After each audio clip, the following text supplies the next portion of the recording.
নমস্কার বন্ধুরা, আজ আমি ক্যারামেল পুডিং বানিয়ে দেখাবো।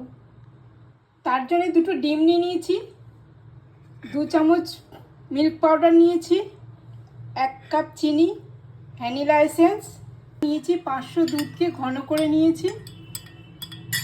প্রথমে আমি ক্যারামেলটা বানিয়ে নেব। তার জন্য 1 কাপ চিনিটা ঢেলে দিচ্ছি, কাপ জল দিয়ে দিচ্ছি। চিনিটাকে আমি ক্যারামেল বানিয়ে নিচ্ছি।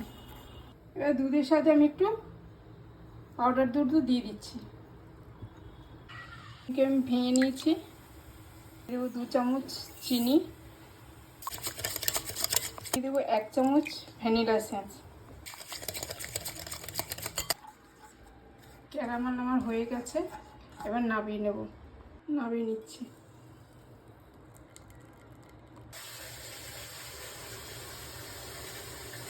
তাড়াতাড়ি নামাতে হয়, নাহলে জমাট বেঁধে যায়। চিনিটা মেল্ট হয়ে গেছে, দুধটা ঢেলে দেবো। আর ক্যারামেলের উপরে মিশ্রণটা ঢেলে দেবো।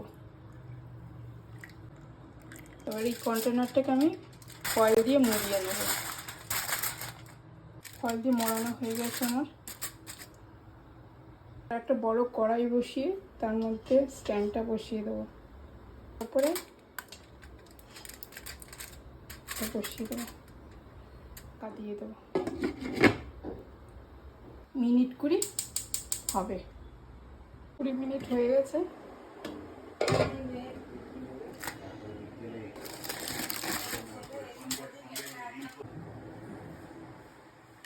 লাগছে না, তার মানে হয়ে গেছে। আমি এটা 2 ঘন্টার জন্য ফ্রিজে রেখে দেবো।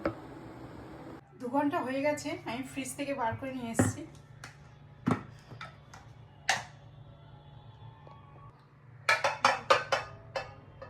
আর উল্টে দেব।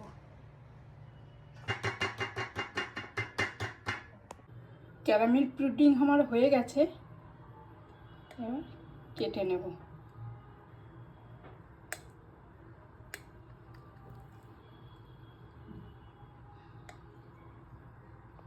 এবার ঠান্ডা ঠান্ডা সার্ভ করে দেবো। এই দেখুন,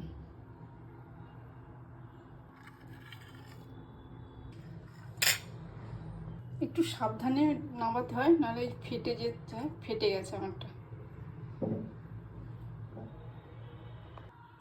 এই ক্যারামেল পুডিংটা যদি আপনাদের ভালো লেগে থাকে তাহলে অবশ্যই লাইক করবেন, কমেন্ট করবেন। নমস্কার।